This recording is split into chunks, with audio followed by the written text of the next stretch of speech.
Welcome to the Society of Wetland Scientists webinar series. We're so glad you could join us today. My name is Jody Burns, and as a volunteer with the SWS Webinar Planning Committee and Certified Professional Wetland Scientist, I am pleased to be the moderator for today's webinar. We're excited to share this SWS e-learning experience today for all of us to engage virtually and earn continuing education credits. Today's topic is an overview of the final National Ordinary High Water Mark Field Delineation Manual for Rivers and Streams, and is being presented by Dr. Gabrielle David. Dr. David is a research physical scientist specializing in fluvial geomorphology in the Remote Sensing GIS Center of Expertise at the U.S. Army Engineer Research and Development Center, or ERDC, Cold Region Research and Engineering Laboratory, called CRREL, headquartered in Hanover, New Hampshire. She leads applied research projects on stream systems in support of the U.S. Army Corps of Engineers ERDC-led Wetland Regulatory Assistance Program, or RAP. RAP develops rapid decision support tools and integrates sound science and technical concepts into the USACE decision-making process. Dr. David supports RAP and regulatory through development of innovative tools and technical resources and providing scientific reasoning for regulatory decisions. In particular, Dr. David chairs a National Technical Committee for Ordinary High Water Mark and leads projects on improving methods and tools used for assessing streams. Prior to her time at ERDC-CRREL, Dr. David was a visiting assistant professor at Boston College and Bowdoin College, where she taught courses in rivers and water resources. Currently, she teaches regional courses on field identification of the ordinary high water mark. Dr. David received her BS in Environmental Geology from the College of William and Mary and her MS and PhD in Geosciences from Colorado State University. Welcome, Dr. David. Thanks for taking the time to present on this topic today. Thanks so much for that introduction, and thanks to SWS for hosting this webinar today, and all of you for joining. Today I'm going to talk to you about the release of the final version of the National OHWM Field Delineation Manual for Rivers and Streams. I'll give you an introduction to the OHWM and provide background on the information you can find in the new manual. Let's see if, oops. All right, let's see if I can advance there. Okay, there we go. All right, so hopefully many of you are already familiar with the ordinary high water mark. It is a regulatory definition meant to help identify the boundaries of a stream. So just to put us all on the same page, the term ordinary high water mark means that line on the shore established by the fluctuations of water and indicated by the physical characteristics such as a clear natural line impressed on the bank, shelving, changes in the character of soil, destruction of terrestrial vegetation, the presence of litter and debris, or other appropriate means that consider the characteristics of the surrounding areas. This definition leaves a lot of space open for interpretation. In 2005, the Army Corps released the Regulatory Guidance Letter 0505 that provided some more information on how to identify the ordinary high water mark and listed some more characteristics that go along with what is in the regulation. And so from that, we have now developed this national manual to help improve the guidance on how to identify the ordinary high water mark, and provide more information on how to identify these characteristics. These characteristics can all be important for identifying the OHWM, but we really wanted to think more about how do they look different in different stream systems, and how and when are they related to the OHWM. And this was not really described in the regulatory guidance letter or in the original definition. So we released the final version of the National Manual in January 2025 to help describe what these indicators of OHWM look like in different stream systems. The final version of the National OHWM Manual, like I said, was released in 2025, but we had an interim version that was released in December 2022. and had a 1-year comment period after we released that interim version. During that comment period, Army Corps and EPA requested feedback from Army Corps districts, practitioners, and the public. The National Technical Committee for OHWM, a group composed of EPA, Army Corps regulators, ERDC researchers, and academics, incorporated the feedback into the final version so that we could make sure that this document, field procedure, and data sheet were as helpful as possible for practitioners in the field. It's important to remember that the National Manual does not change the definition of OHWM or what's found in Regal 0505. This is a technical resource to be used to support existing regulations and guidance, and is intended to provide consistency while also accelerating the decision-making of OHWM determinations, especially really complex ones. You can find all the material for the National Manual, the public notice about the National Manual, the data sheets, field procedures, all on our website. So that's what's here is this OHWM website. I also put a link directly to the public notice and the final version, but you can find links to all of that on the website.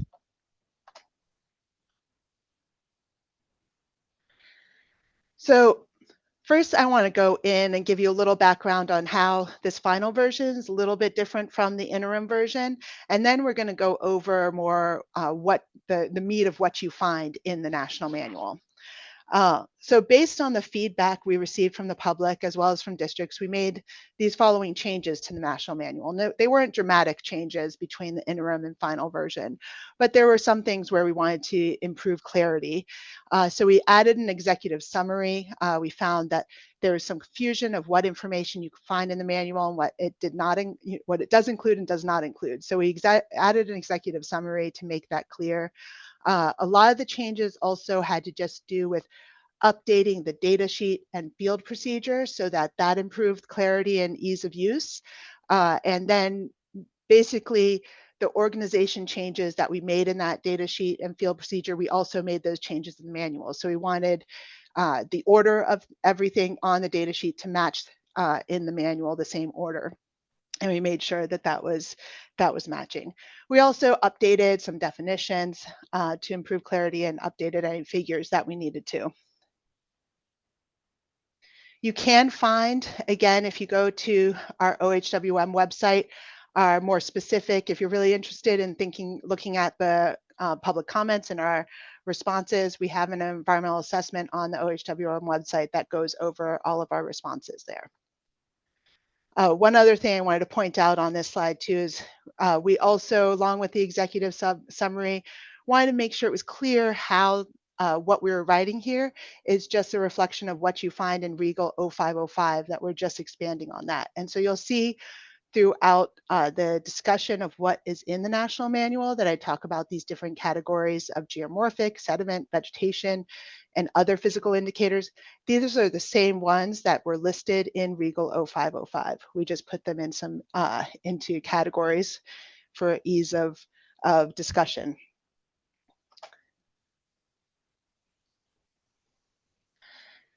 So why did we need a national manual in the first place if we already had our definition and our regulatory guidance letter?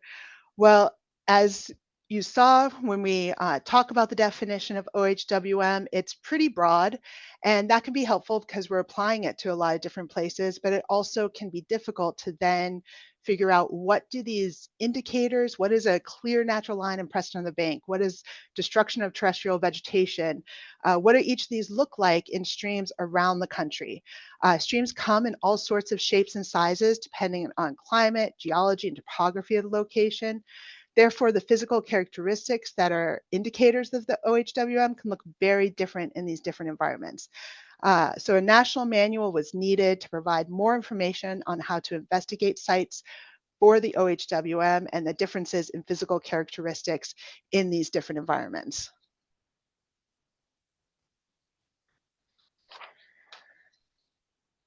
So why did we need it? We needed a manual to provide standardized language for communication among scientists, regulators, and the public.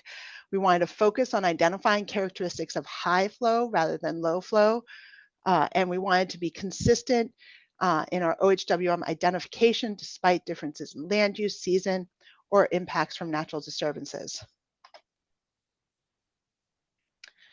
So we had 5 main goals when we wrote this national manual, and so the overarching goal of the manual is to provide tools and supporting documentation to perform accurate, consistent, and scientifically based OHWM delineations. I'm going to outline these 5 goals of the national manual and discuss how we address each of these within the manual. So for the rest of the presentation, that's what I'm discussing. Therefore, the goals of the manual are 1, to provide consistent science-based definitions of OHWM indicators, 2, to outline a clear decision-making process using the weight of evidence approach, 3 is to provide a forum for rapid and consistent field data collection, 4 is to describe landscape scale considerations for OHWM determinations, and 5 was to provide examples of case studies for difficult OHWM delineations.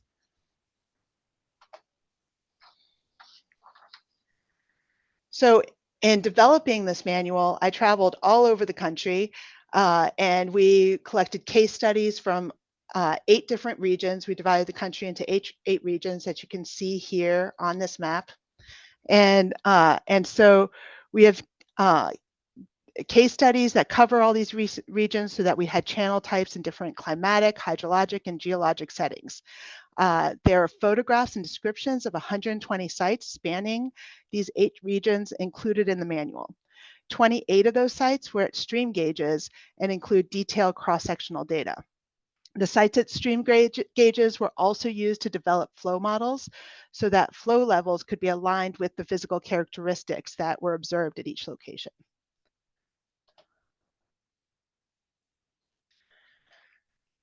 So we're going to go into the first goal, which is again that to provide a consistent science-based definitions of OHWM indicators so that we can all agree on what are we looking for, where are we looking when we are looking at extreme cross-section. And I'm going to pull up a little laser pointer so I can point on things on the screen here. Okay, good. So what do we mean then when we're looking for an ordinary high water mark? We want to remember that we're looking for marks left by high flows. And so we really have to think about where are the high flows in the stream channel.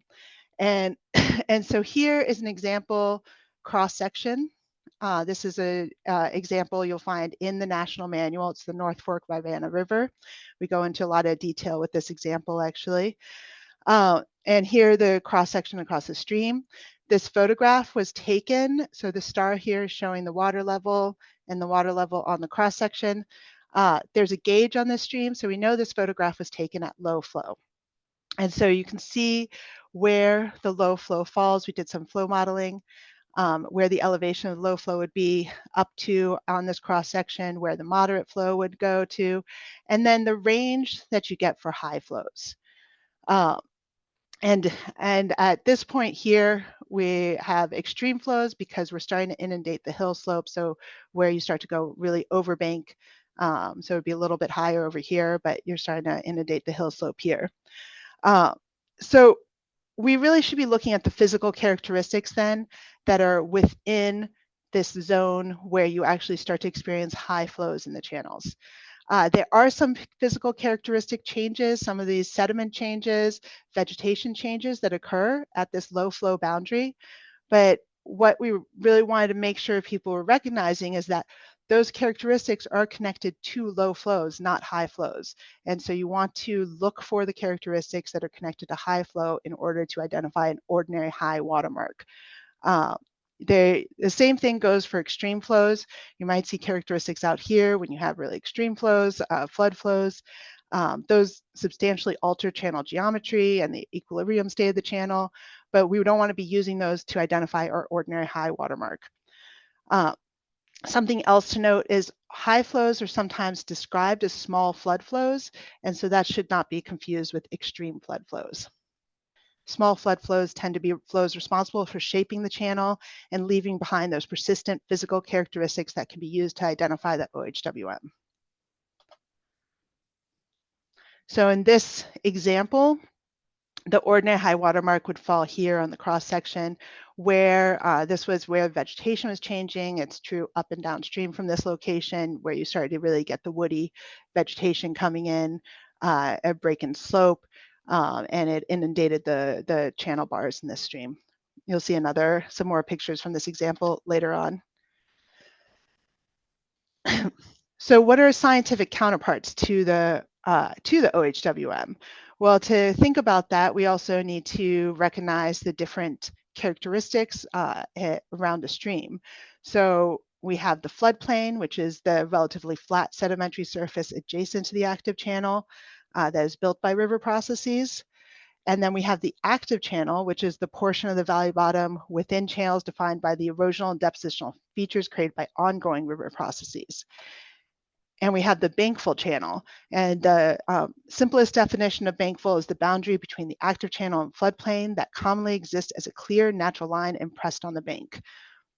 And this is from Woolman and Leopold in 1957, was identifying and defining the bankful channel. Now, there are other definitions of bankful, but as you can see, when you take that definition or you see that definition from Woolman and Leopold, there's a lot that's reflected also between our definition of OHWM and our definition of bankful. So clear natural line impressed on the bank. You see changes in character of soil. There's transitions between river sediment and soils on an adjacent floodplain. Destruction of terrestrial vegetation. So terrestrial vegetation is commonly destroyed, and presence of litter and debris, and litter and debris will likely be deposited and persist above bankful discharge. So you see common themes between OHWM and how bankful is defined. Now, I actually went into even more detail about this in a journal article that's a companion to the National Manual that was published in the Journal of American Water Resources Association. And it talks about how the ordinary high water mark and bankful are connected. And we looked at actually, so the thing is bankful can vary depending on the study that's being done, how it's being defined. So we took 5 qualitative methods and 3 quantitative methods of identifying bankful. And in each of our streams where we had flow data, where we did flow models, we identified bankful using these methods. And then we also identified the ordinary high water mark. And so one of the key figures in this paper is this figure that shows this is average bankful elevation. So that's averaging all of those 8 methods. And this is the OHWM elevation. And when we averaged, so bankful could vary based on each of these methods, but when we took the average of the elevations, it really fell on a 1-to-1 line, because all of these different methods of identifying bankful actually help you hone in as well on where the ordinary high water mark is. So in this example that I was showing you here, the OHWM, bankful, and active channel would all fall at the same elevation. Now, is that true in every channel type? It may not be. Again, bankful can vary depending on what definition of bankful you're using. But the OHWM, there are many sites like these examples are showing a braided channel and anastomosing that bankful, the active channel, OHWM would likely be at the same elevation.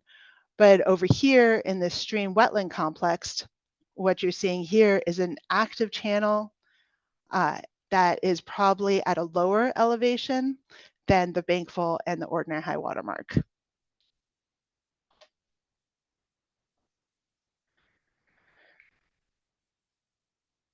So I realize I fell behind here on my pages. So now that we've identified the scientific counterparts to OHWM, then what are these characteristics that we're looking for in the field? There are we split these up into 4 categories: the geomorphic, vegetation, sediment, and other physical indicators. Again, the other is just indicators that didn't fit into those other categories, so they needed to have their own. These are some examples of what you find on the data sheet. And the picture on the right shows, again, this is actually the North Fork Rivanna River. And so it's showing that you get these indicators, so vegetation, sedimentary, geomorphic, at different elevations. And so what we then wanted to do is, if you look and you see different elevations of sediment transitions and vegetation transitions. How do you decide which is the appropriate elevation, and where do you decide, how do you draw a logical conclusion to the most likely location of the OHWM? And that's what I'm going to talk about in the next goal for the manual. So the key points for this first goal was that we wanted to link the regulatory concept of OHWM to the science of streams and provide a common language for communication between practitioners and the public. Bankfull stage and active channel limits are scientific counterparts to the regulatory concept of OHWM. We got to remember that rivers and streams are shaped by relatively infrequent flows that typically occur on the order of several times per year to several times per decade, and that the relationship between stream flow and stream characteristics are highly variable in space and time, which is why there's so much information in this manual, because we wanted to describe and show pictures, a lot of pictures of how these characteristics vary over in different types of stream channels. So therefore, when you do your delineation, hopefully you're utilizing robust indicators of recurring high flows.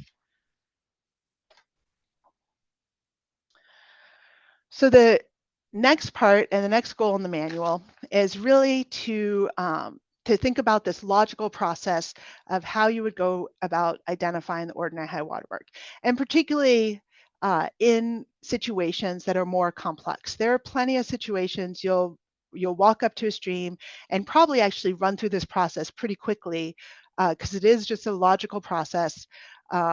But you run through it pretty quickly and wouldn't need to think about it too much. But there are cases where it can be a little more difficult and complicated, and so this helps provide that provide you with a method to follow. So this weight of evidence procedure is a scientific method, it's a well-known scientific method to help look at all the evidence and then provide a logical conclusion. So the first step is that you would assemble evidence, you gather the evidence at the site, you think about the surrounding landscape characteristics, how that would influence your interpretation of these flow indicators. And then the next step is that you start to weight the evidence. So you assign the relative importance to the evidence. For the first thing you should do is think about which pieces of evidence are relevant. Are they relevant to high flows? And so if you look and you realize that your stream is probably at low flow and you're trying to point to an indicator that is at the elevation of that low flow, it's probably not relevant to your ordinary high water mark, and you shouldn't be using it as your line of evidence. So you think about what is relevant, then you think about the strength of your indicator. Is it persistent at the same elevation across multiple locations of the reach? Often in some portions of the country, woody vegetation can be really persistent up and downstream and growing at a particular elevation. Whereas other vegetation doesn't really persist through seasons. So the woody vegetation might persist over space and over time. And that's the next part, is the reliability. Whereas other vegetation might be strong during certain times of the year but less reliable because it might not be there during other seasons. Once you do all of that and you start to put together all that information, then you're going to weigh the body of evidence. And that's you arriving at your final decision. What combination of high flow indicators represents the ordinary high water mark? This is a simplified schematic showing the North Fork Rivanna River. And what I did here is I just wanted to try to show the river at the flow level where we surveyed it, and then what it would look like if it had a hypothetical ordinary high water flow going through it, and how the different indicators we saw would be connected. For instance, there were two bars. There was a sandbar and gravel bar. Those would be inundated. There's woody vegetation growing at a certain elevation. There's changes in sediment characteristics from sand to soil. So all of that would be connected at these high flows.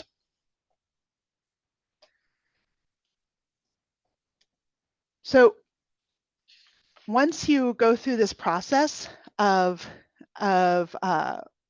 following the weight of evidence procedure, we also, or once you've learned about it, we also provided then a data sheet and field procedure to help you follow through each of these steps. And the data sheet is really to just help improve that consistency, accuracy, make it hopefully more rapid as you learn how to use it and follow through each of these steps. You can easily just check off the boxes and start to put together that information of why you're putting the ordinary high water mark where you're putting it. But the most up-to-date version of this data sheet can be found again at our website. If you just look up ERDC-CRREL OHWM, if you just Google that, you can find the website, but this is the web address here. And so you can always check there for the updated version. You might find older versions if you just try to Google the data sheet. The data sheet and field procedure are laid out in steps. And so you will see that it's listed step 1 on the data sheet, and then there's step 1 on the field procedure. And we're going to go over those. So like I said earlier, when you're faced with multiple possibilities for OHWM, then that's when you're really going to want to follow this procedure and to draw your logical conclusion. So the first step is that you get an overview of the site from remote and online resources. It's always great to get context about the landscape before you go out to a site.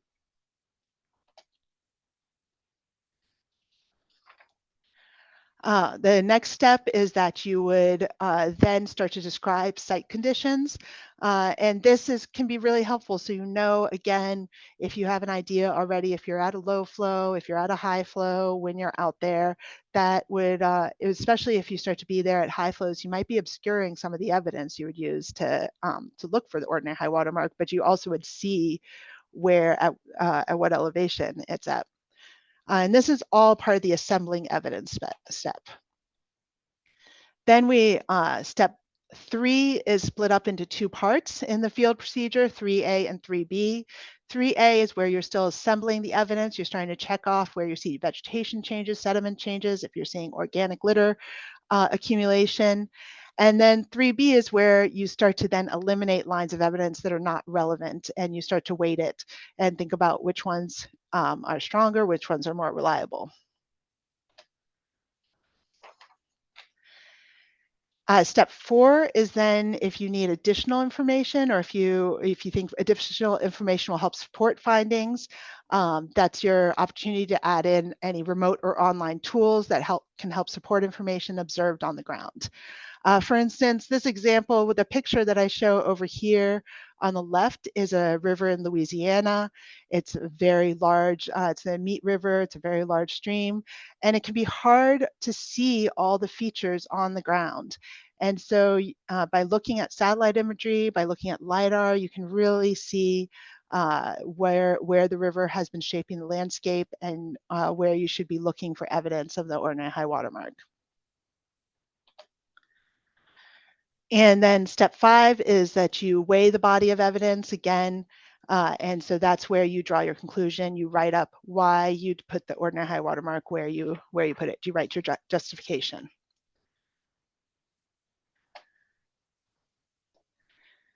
So again, in the data sheet and field procedure, you're assembling and listing evidence. You're considering all the different types of indicators.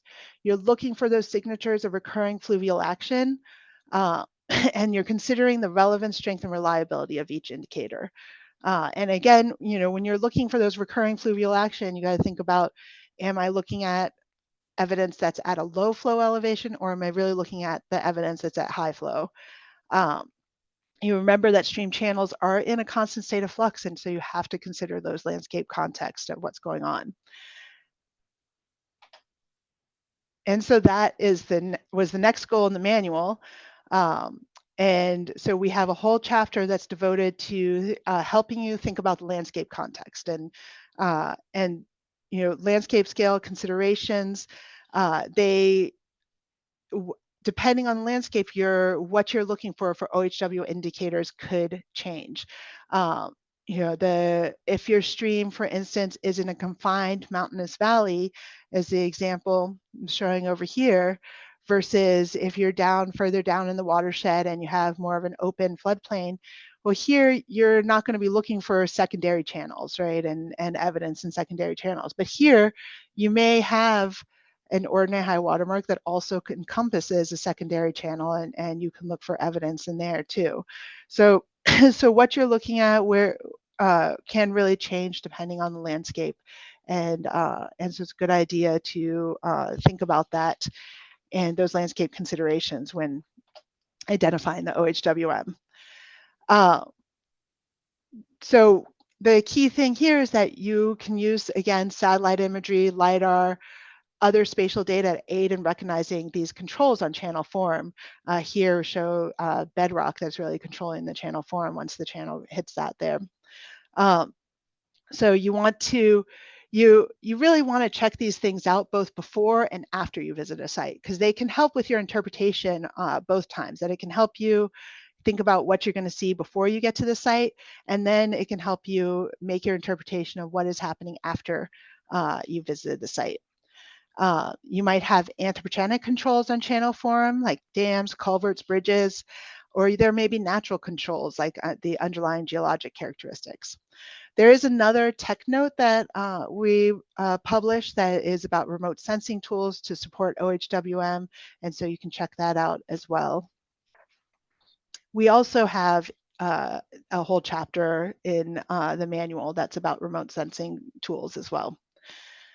But we go into, there's more detail in that tech note, just following one example. Then now the next goal for the National Manual was then to provide case studies. And so we wanted to provide lots of examples and case studies in the manual. We did get in the public comments sometimes requests for more examples, and we ended up not adding, I don't think we added any more case studies because the manual is already so large. We didn't want to make it even more make it more cumbersome by adding more examples here. I do hope that we will eventually publish more case studies as separate documents, but not in the manual itself. But here we wanted to help focus in on different examples of where you might fall into different problems. For instance, here is the San Antonio River in California. It's a braided river. This is a site where it could be really useful to check out the LiDAR satellite imagery before you go to the site, so that you can really see where there might be secondary channels that you go and investigate and check out, because the stream really moves around quite a bit. I didn't include it in here because I didn't want to add more slides, but actually if you look, even since I've surveyed this site back in 2017, there's satellite imagery in Google Earth that you can see it moving back and forth quite a bit. So it's really helpful to go and look at that satellite imagery, go look at the LiDAR beforehand to help you get an overview of a site like this, especially if you happen to be going when there's no water. Then you really want to see what it looks like when there's water in there too. We also include case studies of stream wetland complexes and beaver meadow complexes. So these can be really complicated, especially in these cases where there's a low flow channel that's really evident, really easy to identify, and it could be really hard to identify in these where the high flow channel is. And so we tried to provide some more examples for that.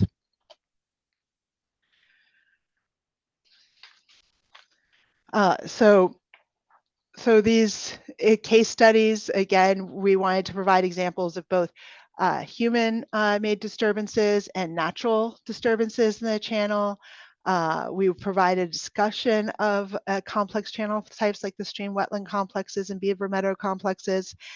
And then we also include examples of sites where you might have flow regulation, culverts, mining, agriculture and livestock, and urbanization. We have some discussion too of fires and debris flows and extreme flood flows. And so we provide a range, but like I said, there's certainly a lot more that could be included.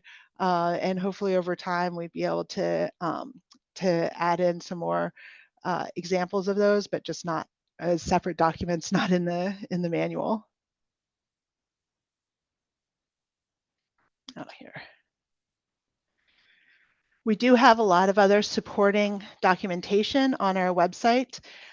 Before the National Manual was written, the National Committee also wrote a basically literature review of synthesizing the scientific foundation for ordinary high water mark. So you can also take a look at that.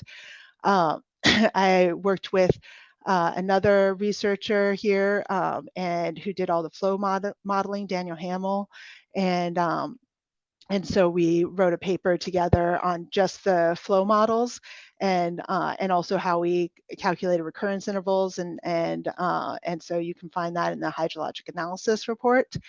I also worked with another researcher who we worked together on a field guide for identifying the upper extent of stream channels. We don't really talk about the ordinary high water mark in this one because we're talking more about the longitudinally identifying features in these upper extents. But we do talk about using the weight of evidence procedure in doing that. So there's more information on that in there too. And so you can also find that. And in some regions, you might find that very useful information as well. And then there's still the Western Mountains and Arid West guides. These still have lots of really good examples and information. They just don't have that weight of evidence approach outlined in those because these are older documents. So you'd still want to go to the National Manual to see that procedure. But there's still plenty of great information in these documents too. And then, as I mentioned earlier, I published a journal article that came out just, I think, in September 2024. So I definitely encourage you to go and check that out too. So, like I said, we had these 5 goals for publishing this manual. We wanted to provide a better scientific understanding of OHWM. We wanted to show that similar to bankful, and the OHWM is associated with recurring flows that are well above average, but not extreme.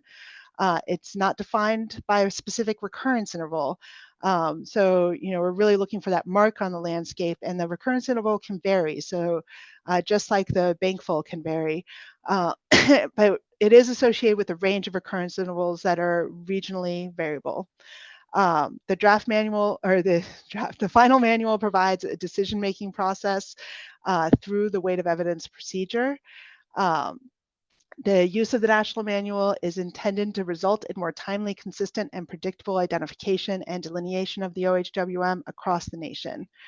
And we wanted to provide details on applying the weight of evidence procedure with accompanying field procedure and data sheet.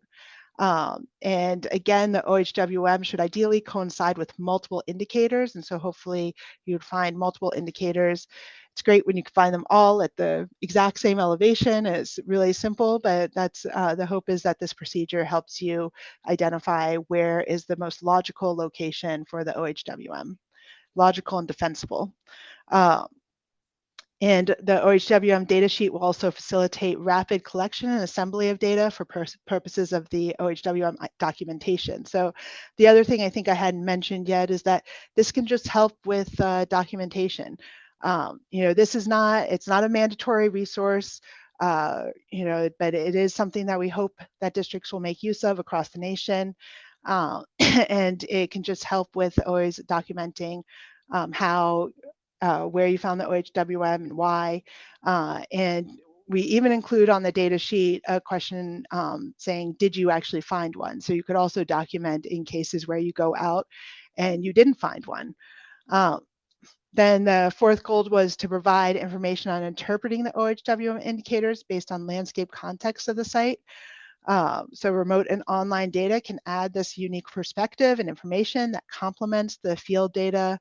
It puts in landscape context, a hydrologic context, a historical context, and can help you understand channel stability, flood inundation extent, land use changes, how all of that might be influencing the information you see at the site, or the observations that you made. And the last goal was to provide these case studies to better understand how to interpret indicators at difficult sites. So streams, again, are dynamic in space and time, and the OHWM is ultimately defined and delineated by physical evidence observed at the site. And so hopefully these case studies kind of help you go through and see these different possibilities, the different types of examples, but really hopefully following the weight of evidence procedure is what helps you draw that logical conclusion no matter where you are. So I wanted to thank the EPA, and they have been a big part of this national committee.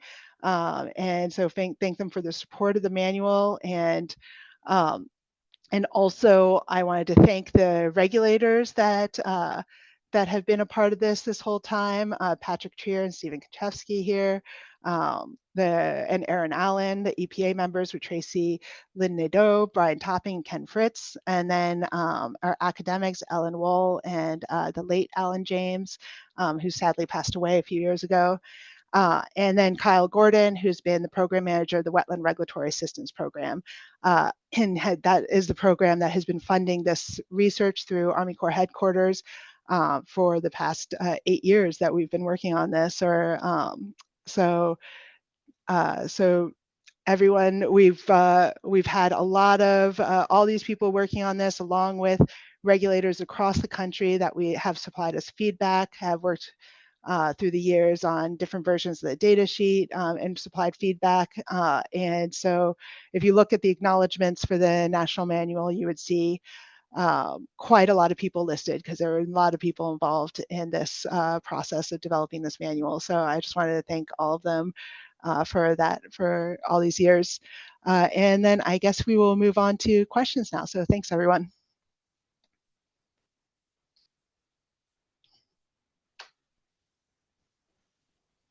Thank you, Dr. David. That was a great presentation. Let's get on to the Q&A. We have a lot of really good questions popping up in the Q&A area. I've answered a few of them already. I wanted to recognize that while this is a Society of Wetland Scientists webinar, there may not be folks that are as trained in stream ecology. A lot of the participants in this webinar are consultants that have to do both of those type of assessments. So let's start off with a little bit of maybe a background. One person asked, what's the definition of ordinary? Can you give a brief definition of what ordinary high water mark is for someone? So I don't think there's no way to really define ordinary as a very vague term, but we know the definition for the ordinary high watermark, right? So it's so we're looking for something that's not an extreme flow that's completely, or extreme mark that's completely altering the stream. And we're not, the term high water is in there. So that's the thing, is that it has to be somewhere where we see the high water. And so it's not something where it's low water. I think a lot of people, what I found when I go out and talk to people about this, is that often they look at a stream and they think the flow that they most often see in the stream is they identify what they basically see as an ordinary flow. But what they're identifying as an ordinary flow is really an ordinary low flow. And so that's the key here, is that yes, it's ordinary is a little bit of a vague term in itself, but at least we have this specific definition of what we're looking for ordinary high, and that high water is part of the definition. And so we want to focus on that. Right, thanks. Another person asked that something that had to do with the regions that was at the very beginning of your presentation. We've got the wetland delineation regions, and then we also have the stream flow duration assessment method regions, which is kind of what it came to my mind. And so this plays into the question, for the ordinary high watermark sample regions, is there a reason they are different than the standard USACE wetland delineation regions? So that comes from that synthesis manual that was written, the literature review. The committee, so this was the committee when they worked on that, that was actually before I came on to this project. But they had split up the regions, and the lines are based on climatic differences. So, and then the line in the south is based on snow, where you find snow cover and where you don't find it. And so it is climatically split up, but but they decided that they thought that this was the best way to split up the regions for this manual, and so that's what we ended up going with. And I can't remember off the top of my head why they decided that versus not the wetland regions, because it is a lot of the same people involved. So, I mean, they're very much aware of those regions too.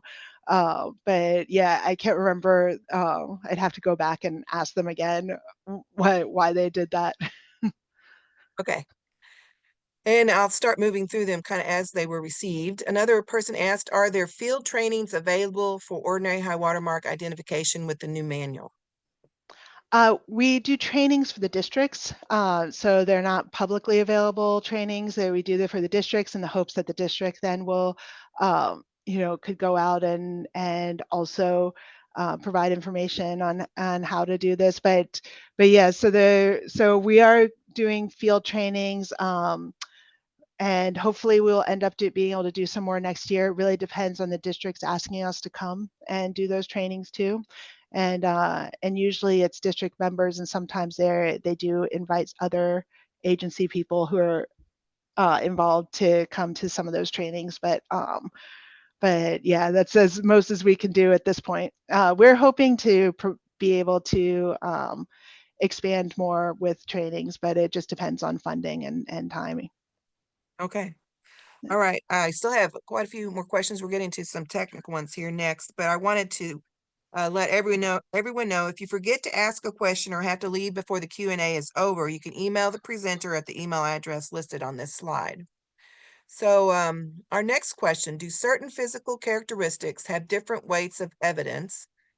For example, natural line impressed on the bank versus change in plant community. So it really depends on the stream. So hopefully you won't find this unsatisfying because I'll be like, it depends, but it depends on the stream channel that you're in. And that's why we really tried hard to make sure that we weren't making it seem like there was a preference for which characteristics you chose. I mean, at some point we had to list things, right? But we didn't want to make it seem like, oh, you definitely have to find this, and if you don't find this, then you're not going to find the ordinary high water mark, because every stream channel is so different. And I've been, across the country looking at all sorts of different types of streams, and whether they're wet or dry, and in the mountains or in the desert or in, along the coast, and they're all very different, what you're going to find. And sometimes you will find that really clear line impressed on the banks, and sometimes you won't because there's too much vegetation. And it could, that also depends on the season you happen to be out there. So yeah, so that's what I'd say. You have to approach a stream being like, okay, I need to look at the evidence that's there, not have a preconceived notion of what I think I should find. I need to look at what's on the ground there. Here's one that is asking for some advice on a difficult situation. It said, the question is, many of the once visible ordinary high water mark indicators in Western North Carolina are now buried. Is using aerials or LiDAR the recommended procedure in these instances? Yeah, I actually have talked to regulators down there, and so they're dealing with this right now with the floods that happened with Hurricane Helene. And yes, you can go back, look at the aerial imagery, look at the LiDAR. That is very helpful. Getting new LiDAR if you can. I was talking to them, being like, I would love to go down there and be able to take a look myself at some of these things, but getting some new LiDAR. Also, you can think about what you could try to recreate what you think the channel dimensions should be based on, again, that connection to bankful. So thinking about bankful relationships could help you understand, okay, well, what were the channel dimensions, and where could that be, and that could help you piece together the landscape and trying to find, because yet with those extreme flows that just happened, you're not going to find the mark yet, and it'll take some time before you start really seeing that mark, but you can try to piece together what the dimensions are likely to be. Okay. This is another one that's in the details. So should we expect the same elevation at secondary channels? What if they are higher in elevation themselves?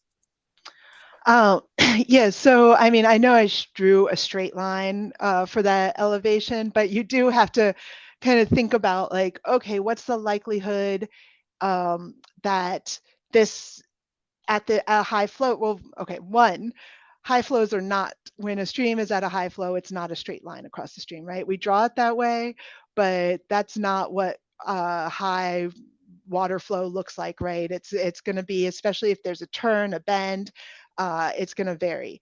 We do know that, if it goes into that side channel, there are times where that elevation might actually be a little bit higher than the channel, depending on the momentum of the water coming through, right? So you should look at the evidence. Do you think that secondary channel is being used regularly? And so look for evidence of that. And if you think it would make sense that it's accessed where, where the channel is accessed, if it's accessed at the high flow that you think is the ordinary high flow. And so it does take a lot of imagination, right, to try to think, like, what does this stream look like when a high flow is flowing through it, and where would the water go? Where do I think the water would go at this flow? The next question is about the level of involvement of states versus the feds in waters of the U.S., I believe. So is this guidance and information being provided directly to those delegated states that have a level of involvement in Section 404 permitting on behalf of the USACE? Some states, such as Pennsylvania, still reference bank full as the regulatory limit.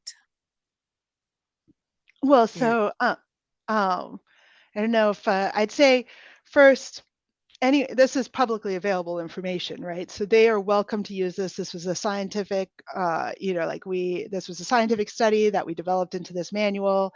They also could look at the journal article that we published, and if they decide, they are welcome to use this information.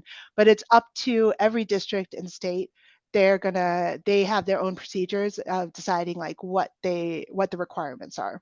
So it's up to them to decide their own requirements. Obviously, we have no, say on that. This is just a technical resource for people to use and help them to make those decisions. But policy decisions, that's all up to the states. That are doing that, and and even the districts, they can decide whether or not they want to make use of this manual. My hope is that they would find that the data sheet and field procedure helps these identifications be much more consistent, so that it just provides them when people send that back to them. It's just something very easy for them to then look at and be like, okay, we have the information we need, rather than having a lot of back and forth. So hopefully, I hope that districts will be making use of it, but ultimately it's their decision. Okay, so I think that answers a couple of the questions that have come up about it being required for USACE permitting. It's more of a resource and not being Yeah. required. Is that right? Yeah, so it's not mandatory. There's no requirement. We say that is part of what is in that executive summary at the start, is to make it very clear that this is not required. Our hope is that we are supplying information that people like and they want to make use of, and so that they end up deciding to use it regularly. But there's no requirement that you have to use this. Okay. And then the paper citation on the published article, is that online? Um, You can find that again. The paper is everything, all the resources are on our website. So you can find that paper linked on our OHWM website too. I know I should have had you put the website URL up here on this final slide as well. I didn't think about it, but yeah, you can find that. And like I said, I find if I just type in OHWM ERDC-CRREL, if you just put in those things, you very, very quickly come to our website. And you can find the paper there. It's in the Journal of American Water Resources Association. You can also find me on ResearchGate or LinkedIn. And I have, well, ResearchGate specifically, I have links to all the material on there too. okay. Let's see. I think I'm going to try to find one last question. Will there be an online version of the data sheet or released, or is there an app being developed for use of the data sheet? Yes, so we are trying to develop an app for the data sheet, and right now we're in the process of working on that, and hopefully we'll soon be able to release that for internal use. We do hope to then eventually work on it and get it available for public use too, but it takes a number of steps to get there, so it still could be another year or so before we finish with that process. There's all sorts of hiccups that come with releasing something publicly like that, so which I don't totally understand, but we are working on it, and we do hope to be able to release a public version of that for the data sheet. Okay, well, I know you and I had discussed this particular question beforehand.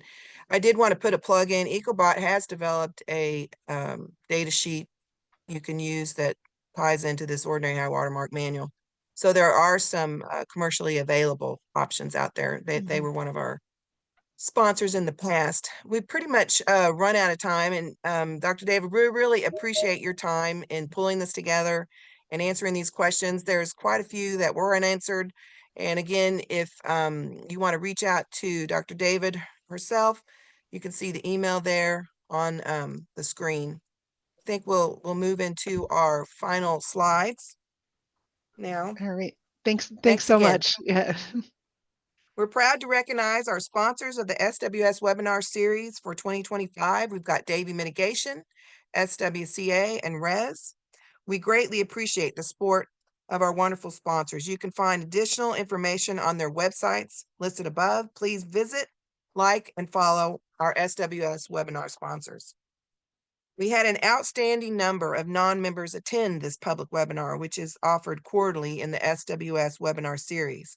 I'd like to encourage non-members to join and take advantage of the member benefits, which range from access to all past webinars. We've got a monthly e-newsletter.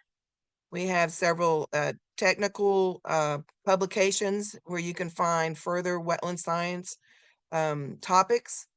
You can participate in regional chapter and section activities and those benefits. You get a discounted registration at our annual meeting this year, which will be in Providence, Rhode Island. Also, there are member rates for certification in the professional wetland program. There's a professional wetland scientist, and those of you beginning your careers, wetland professional in training certification.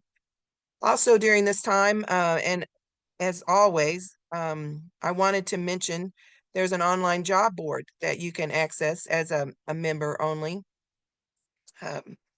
online source at what they call Info Hub. It's a member only access, as I said. Currently, there are 9 posting for individuals with a range of professional experience. You can find additional membership information at the SWS website, sws.org. So if anyone's out there looking for a job that's wetland related, we know where those are.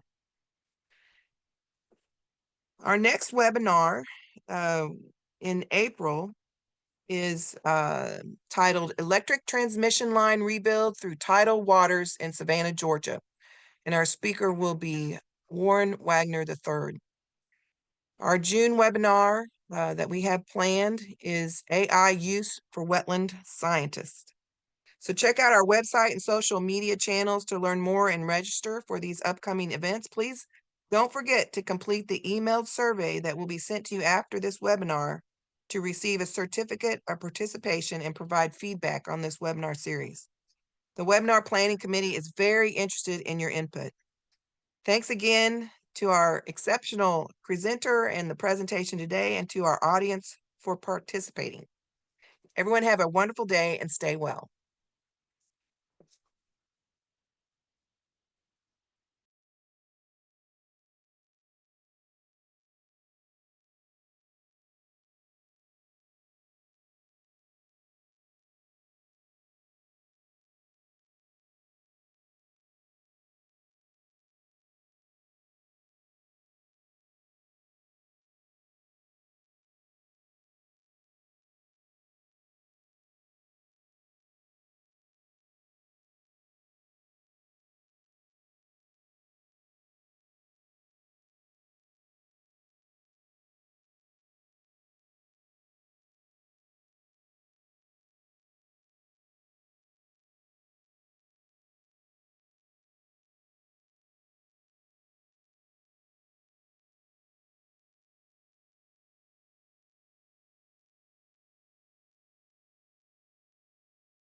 If all attendees could please exit, that would be great. Please leave.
Okay. Everybody's gone. Well, people really like to Good. hang out. Well, it's either that or people have it on and they're not in the room, like they Yeah, just, that's what I kind of thought about too. I was like, they might just put it on and then forgot about it. yeah, or something like that. Where did Tamara go, Madison? She's gone? Yeah, she hopped off. I can tell her to come back if I need to. Well, it would have been nice because this is the debrief part. So how'd you feel it went? I felt pretty good about it. Did it look, was it okay from your perspective? I thought it was good. I wished Yeah, we had like 90 minutes. I think it would have, with this many people and the topic, we crammed it in. And I wished I had another moderator because there were 30 questions. right. When you have to sort through them on my end, it's distracting it's hard to listen and do all that. So Yeah. I sent a text to Andrea, our chair, about making sure on big ones that we have a second moderator that helps with the questions. Yeah, I was looking through some of the questions. I was like, okay, yeah, you had some good ones. Some of them were very specific. That's like, this isn't really the format for that kind of specific question. Yeah, Oh, and it's hard to sort them live while we're going. I was trying to, and then yeah. again, we're talking to a lot of wetland folks and differentiating between streams and wetlands, Hmm. it's the lingo, like what's Right. ordinary. That was probably a wetland person, but I wanted to ask that just because we want all levels, we want people to feel Yeah. comfortable asking No, stuff. it's a good question. And it's one of those things that it's just funny. Like it made me laugh just to gain the question because I'm like, it's a term that drives me nuts as a scientist, right? I'm like, there is Mhm. no meaning to ordinary, but I can't really say Yes. that. Well, I thought you did a real good job with the answer. I thought you did Yeah, really good. yeah, good. And it'll Oh, be interesting to see how many of these people follow up. Um, yeah. with their questions. I felt like some of them were core folks because they got super Yeah. specific. Several were asking Right. about training. One thing, let's see. One thing I couldn't do, Madison, was chat with anyone. Like if we had a second moderator, they could have kicked out the comments because then I'm sorting through comments that aren't questions. Right. And You can chat with everyone. You just have to, where it says host and panelist in the chat box, you change it do to that. everyone. Yeah, this is not Yeah. set up for that. You try that right now. There's a host. I can chat to the panelists and the host, but not the attendees. There's no You attendee chat. you can. If you look at the bottom, I just sent something to everybody. In the chat box where it says to, To everyone? yes, you can change it to everyone, to host and panelist. It must be because you're a host. Yeah, because it Because won't let me change it to everyone. yeah, I'm not getting that option. I Yeah. wanted to go in there and chat. This may be Madison where Tamara needs to be aware of some of our expectations to ask people to not put chatty remarks in the Q&A, put it in the chat for everybody. I think we've enabled the chat for the attendees. I know it's all in the setup on the back side. Mhm. Anyway, How those are many some, go ahead. how many did we end up getting? I can't I Okay, glanced down at some point, but now I forget how many there were. high of 642. Oh, well, okay. That's great. And yep. And it kind of just went up. Right, and then it varied a little bit. Yeah, and then I start watching it when I start doing questions like, okay, people are gonna start dropping off. But there was still Right. quite a few people on through the last part, which is me trying to Yeah. promote our society Oh, and the good. Yeah. benefits.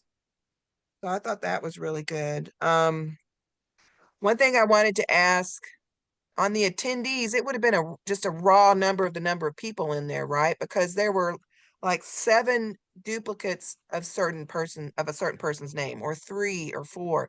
Does that mean they shared the location with somebody else and came in as that person several times?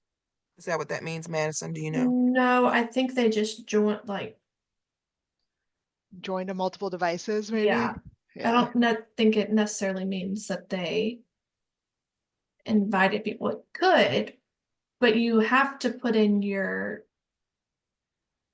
email. So I feel like if they shared the link, they would have used a different email. I They were think coming it's in as the same name, and there would be 7. The largest one was maybe 7. I Mhm. just cruised through that. But anyway, I think it was still giving us the number of attendees. It was an incredibly long list. I had to keep going down, down, down just to get out of the A's. Everyone was alphabetical by first name. I was trying to see who all was in there. Let's see. Overall, I think that's pretty much it. Um, All right. didn't have anything else for Uh, you, Dr. David. Did I say your name right? Because I kind of, my mind went, no, you went back to the like, others. I was like, it's fine. I did the opposite. It's like, You did Gab, the opposite. I was like You did sliding into it. It's Gabrielle. like, Yeah. so I apologize. I'm sorry about that. It's all But, right. I figure you got yourself so nervous about it that you just then well, couldn't figure out what you there's no wanted to way do. I couldn't figure out the gap. I couldn't figure out the sign for gap, because I want to call you Yeah. Gabby, but I couldn't say it in my head fast enough to get it right. Anyway, I apologize. That's all But right. if there wasn't anything else you wanted to share, I think I want to talk with Madison here Nope. for a second. All right. Yeah. Well, thanks so much. It was fun, and it was a great opportunity to get this out, this information out like oh, this. So I appreciate the opportunity to do this. Well, we do appreciate your you time. Yeah. mind sending me the article that Oh, the you journal article? mentioned? Yeah, Yes. yeah. I'll send that to you. And did you need it? And then you don't need anything else for me, just the journal article? I think There were that's a it. lot that asked for a PDF of the presentation. Are you okay with us sending a PDF if we get it in our automated email reply to? Yeah, I think that's fine because it's gonna be Here, let me just ask here real quick. But I was just thinking, like, you guys are posting the webinar, recording. recording, but so I Right. don't see why not. Let me ask my program managers on talking to me on Teams right now. Yeah. Well, there were several people who were asking for that, and I think we have done it in the past. I may be getting it scrambled with some other webinar committees, but I don't think we usually do that. But I'm sure we can figure it out. It can't. We should be able to do it, Madison, where it isn't a ton of work for us. I don't see why not, since we were presenting it publicly. I think it should be that should be fine. So I can send you a PDF, or do you guys want to you could just make one too, I guess. I can do it. I have your presentation, so I can just. Okay. So I would keep the intro and the outro, as some people say, slides in there too, Madison, because again, we were trying to promote our membership to these folks that showed up that aren't members. Yeah, that's a good idea. Oh, here, I'm just waiting for Megan to respond to my question about the PDF.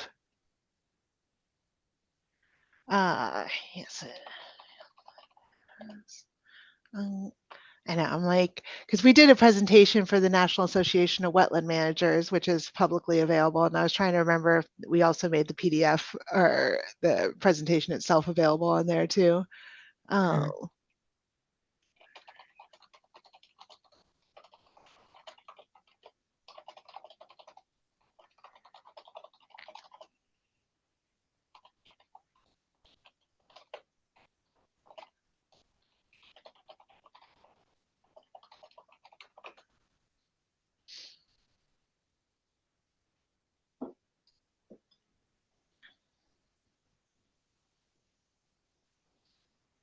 Who's Haley Kelly? We've got a attendee in here.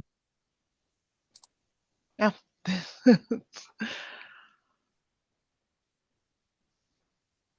There's 4 people. All right, and I'm going to send you guys. Let me just do this while we're on here so I don't forget.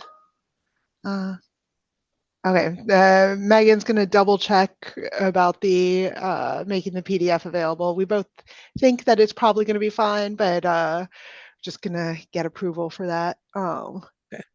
Awesome. And so, wait, I'm looking for Madison's email, right?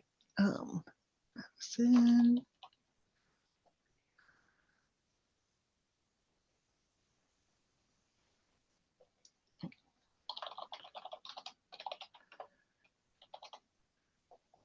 I just put it in the chat too.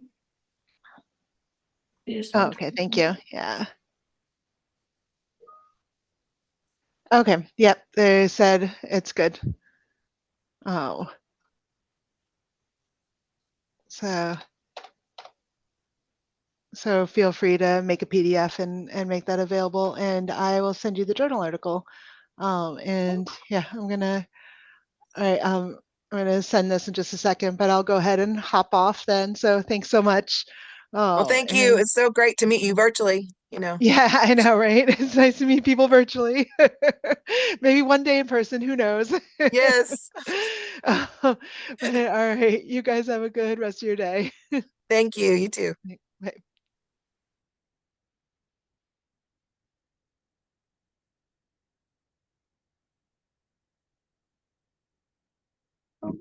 Picture frozen.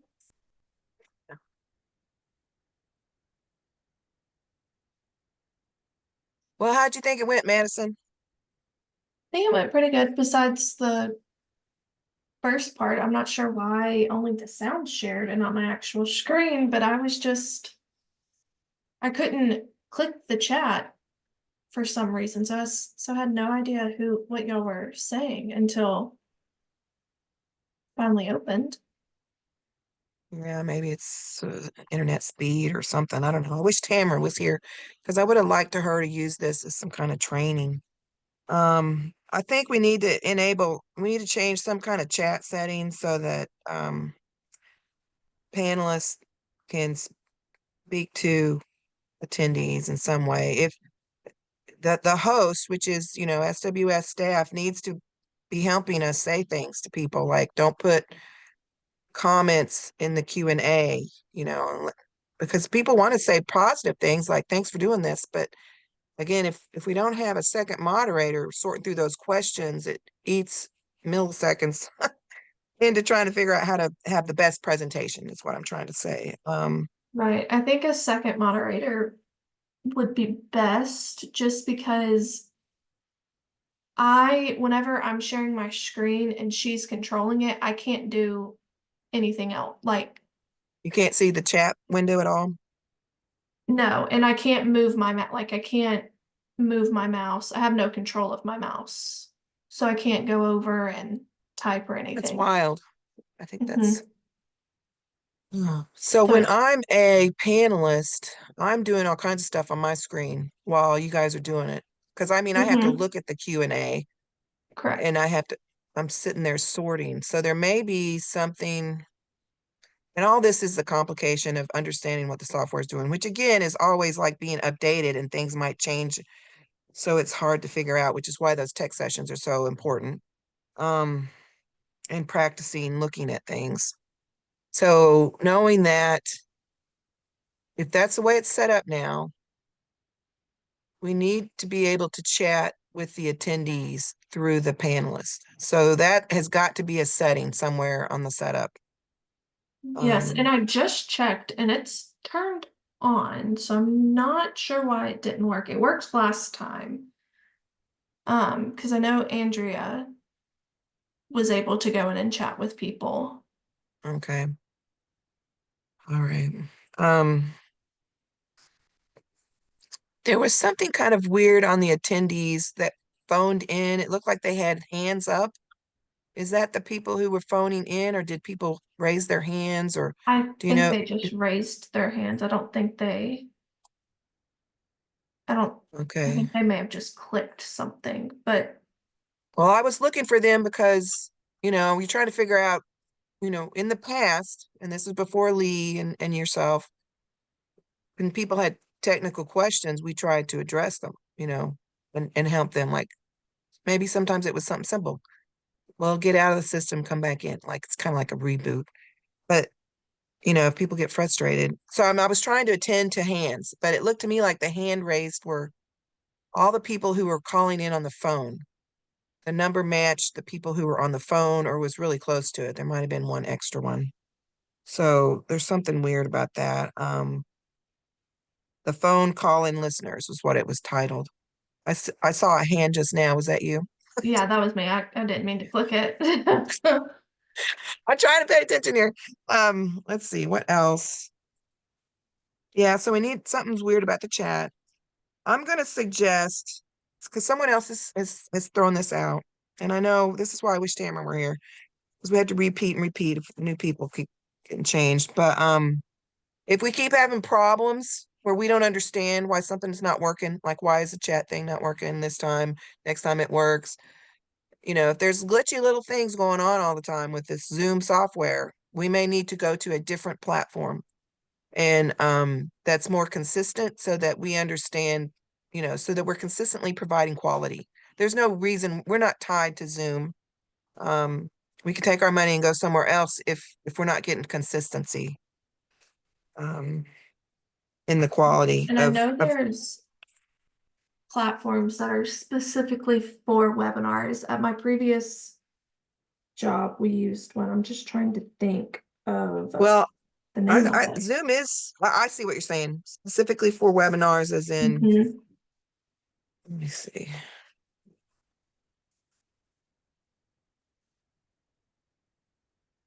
Which maybe we're expecting too much from Zoom and it's too much like a meeting, but It was Big Marker. That's what it was.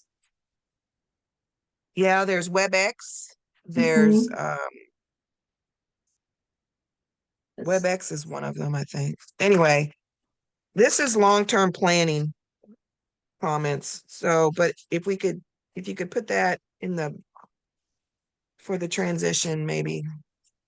I'll share my thoughts with Andrea. I'll probably send her an I email, just sent copy the you. link to that other webinar platform. Okay.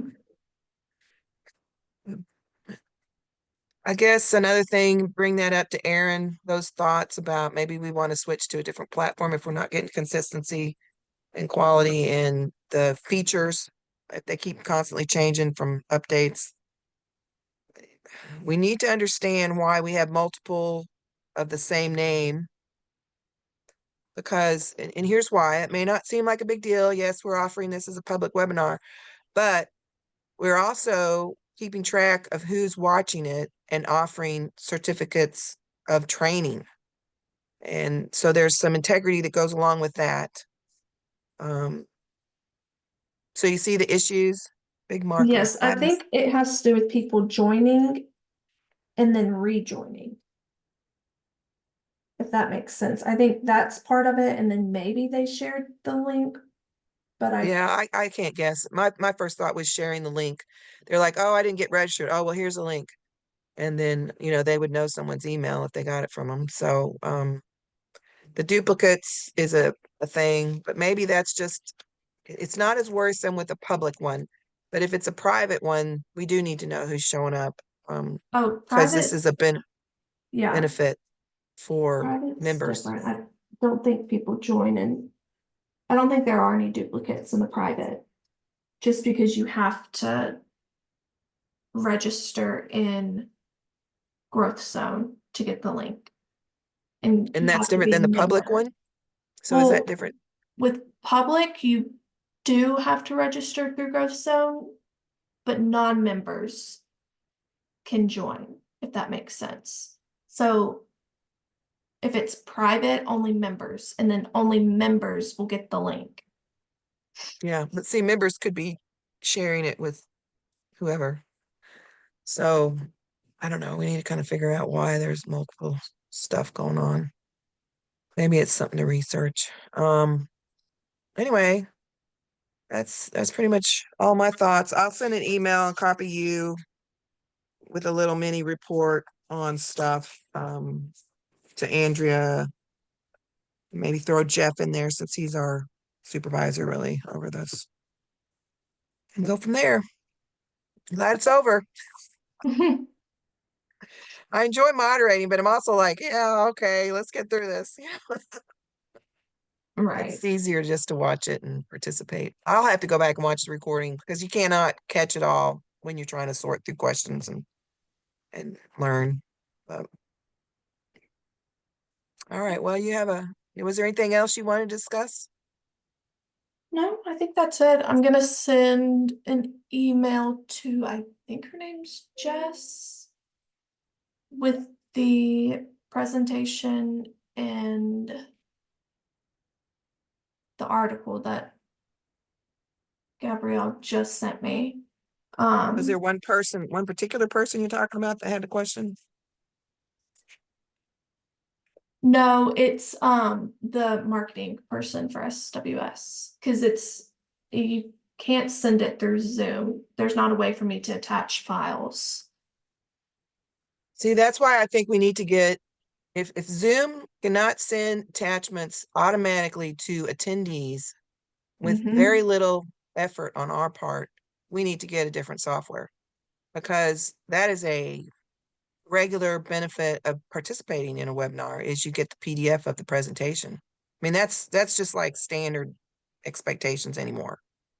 So it's starting to make me think Zoom is not our best answer, because we don't need to involve marketing people within a webinar or automatic email attendee only email focus. That's too many extra steps. We need to be more efficient.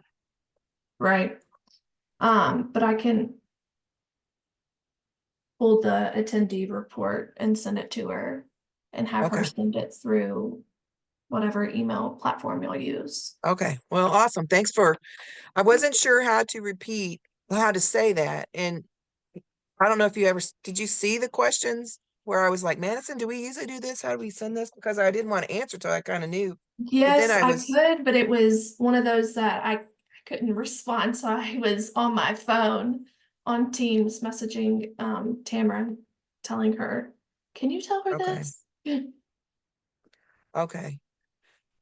I know what we've done before, which maybe we wouldn't have a problem if it weren't Zoom, is we've had each other's text, phone number, and you could text, like Mhm. chat, because like I was chatting with Andrea. Some way, I don't know. Some way we should be able to talk. But yeah, it's all about the software. And if that's constantly changing and not working the way we expected, I do think we need to change. I do think really thinking we need to change. I thought Zoom could do it. Zoom seems pretty easy, but Teams Meet, yeah, probably is completely different. It's more of a meeting software. Anyway, keep your ear to the ground with the national officers and stuff and see if anyone else is talking about, how are they doing, if anyone knows anything else, like Aaron knows something that we don't. That's what we probably need to start thinking about, how to do this so it doesn't take, so we can be efficient, Okay, All right, well, you have a great rest of your day and we'll talk to you later. you too. Bye. Bye.